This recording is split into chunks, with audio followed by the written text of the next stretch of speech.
Hey everyone, Travis here on day 4 of the All-Star event in Paris, joined by Doublelift, who already has a smirk on his face. What's so funny? You're so funny. How come? Your breath smells like coffee or something. Yeah, I had a coffee eclair earlier. Yeah, I can tell. They have really good pastries here. Do you disagree? I don't really eat pastries. Have you enjoyed anything here?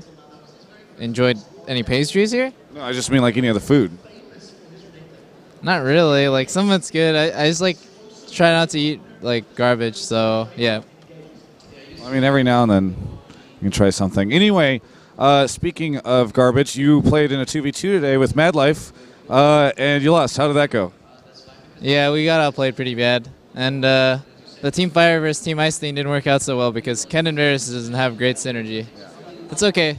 Whatever. We just played for fun anyways, and we got outplayed, so congrats to Bjergsen and Diamond. I thought I had heard a rumor that Mad Life was going to play AD carry and you were going to play support. What happened? They banned out the 2 supports that I can play, and like we had also like we just picked Team Ice randomly. Like at Champions League, we're just like, all right, let's do it. Because you saw them pick Fire and you're like, oh, okay. No, blind pick we can't see it till it's. Oh, that's right. That's right. Yeah. What about, like, there were a lot of other ice options for you, like Anivia, Ash. The other ice options are actually like super bad in 2v2, so we were thinking like Lyssandra's bad, Nivea, Ash, like we were thinking just like, oh, maybe skins then? Yeah. So this is actually the first LAN event that you have ever won, Doublelift. I'm pumped. Yeah. Get hyphy. Yeah. Are you finally ready to retire? Yeah, actually, I'm thinking about it now. I've pretty much done it all at this point. Like, it's time to pack it home. Yeah. Lost to Bjergsen and Diamond on the stage, and I'm done. I'm out. Yeah, exactly. What do you thought of the first game of OMG SKT? Because that's what just finished. It was like a huge throw by SKT, and like a lot of teams playing super impatient these days. They're really, really impatient. They want to get stuff done like ASAP. And I think that's how OMG threw, and that's how SKT almost threw. Just like a little bit more patience, and they would easily win. Now, explain to me why it was such a stomp, because for me, like, I was looking at like the 29-minute mark, and the gold and towers were pretty even if the kills weren't. Like, how can you determine, like, at that point in time that it's a stomp? When the gold was even, basically the only thing that happened was SKT just has like better map pressure, and I think the biggest thing is that SKT always outplays people in teamfights when it actually matters. Like, they'll always outplay you. It's actually like super scary the way they do it. It's never just like one person gets caught and then like, oh, it's GG. It's like everyone on SKT outplays their, like, whoever they're fighting or dueling or whatever, and like either lives with 1% HP or just like makes a sick play. And that's how they like always end up winning, I guess. It's really strange. I'm looking to see like what SKT does differently than other teams, and it's not like they have better rotations or anything like that. It's just like they're just better at the game. It's like across the board, like holistically, they're just like a little bit better in each area. Yeah, like, and there's no weak links either. There's nobody who's like consistently playing poorly or anything. They just have all 5 really good players. Now, what did you think of Cloud9's performance here with your boy Link? I think is what you tweeted. Boy. It's like expected that they would lose out of semis, to be honest. Like, they are weaker than China and Korea. I mean, they did beat OMG and Fnatic before that.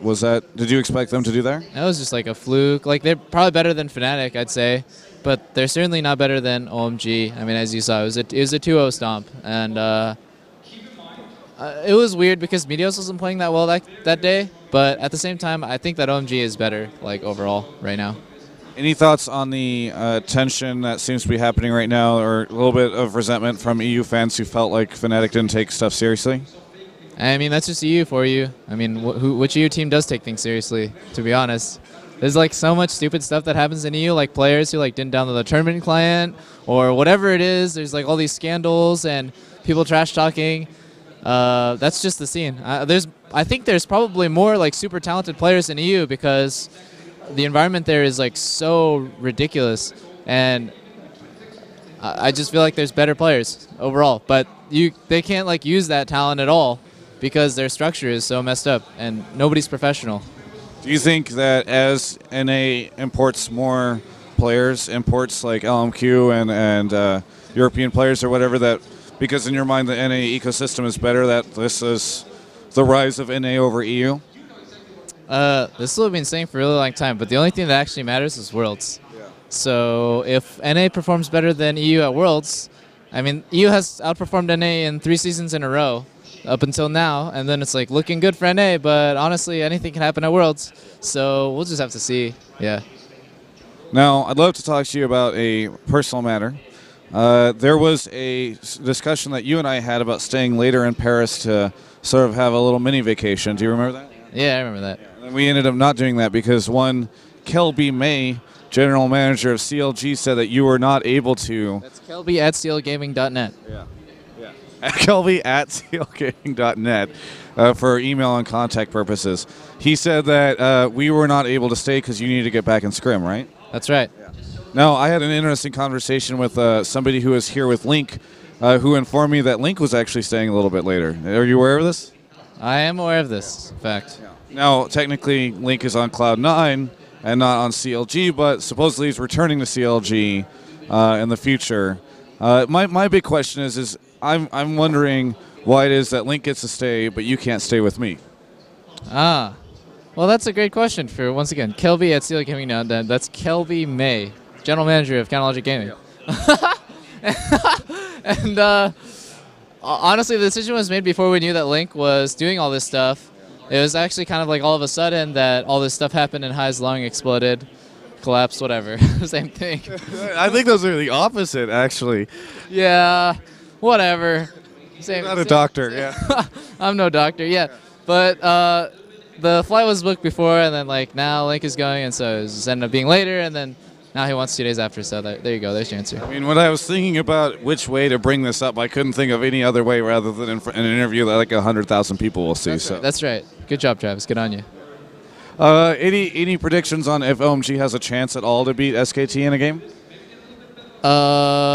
They have a chance to probably take 1 or 2 games on SKT, but they have like a probably 10% chance of winning the series. So sucks for them. Sucks for them indeed. So that's one way to put it. It's a shame that Cool is not playing because he's way better than Xiang. Like he's probably the best player I've seen out of China. You're on the Cool hype train. I am. He's incredibly good, and he's like super nice when I talk to him. He's like picked up more English in the last 2 days than I've picked up Chinese in like 2 years. Like he's really smart, I can tell. And he like is not a Lee Sin player. He mains mid, and when I watch him play Lee Sin, he like does moves that I've not seen Lee Sin mains do before. Now, you are actually down a mid laner right now. Theoretically, you could get him back, but any thoughts on just, taking Cool? No, because I think that if OMG has any brain, they'll replace Xiang with Cool. No, I talked to Chobra yesterday in an interview, and he was sort of joking about how he's like, oh, I need to tell Doublelift that Mad Life is a bit of a two-faced dude because he'll see Mad Life, you talk to Mad Life, and Mad Life will be like, oh, yeah, you're playing really well. And then Mad Life will turn to Chobra and be like, this guy sucks, or something like that, yeah. A lot of the community actually got mad at Mad Life after that interview and were like, wow, I used to be a Mad Life fan. So are you personally offended? Should your fans rally against Mad Life in defense of you? No, he's hella troll, dude. People don't know. They think that he's like a robot, which he kind of is, but he's like a very trolly robot. Mad Life is a very trolly robot. I gotcha. Any final thoughts on the event, your experience in Paris, All-Stars, finally winning your first LAN, being down a mid laner, Kelby May betraying us both? That's right. Yeah. Kelby May. Anyways, I guess I had a really good time, and we just do this all for fan service. So I hope nobody takes like anything crazy out of this. I know like Bjergsen especially got a lot of hate. He's like, EU is so much better than NA. Like, look at you, you lost to Froggen, haha. Like, and it's like really dumb because we only play these matches to make you guys happy and like just show off or whatever it is. They're not serious in any way, and like a lot of us like we just like didn't really practice. There's no way we can practice Surf or Hexakill or whatever it is. Yeah, we just do it for you guys. And what was the other thing I want to say? Oh yeah, shoutouts to you, Travis, and to our sponsors, Razer, Azubu, iBuyPower, and NZXT, and Riot for hosting this sweet event. I'm looking forward to getting back with my team and just like being the best team in NA because we can do that now with Seraph. And Link. And Link. That's right. When he returns. You can check out the rest of our coverage of all things All-Stars at ongamers.com.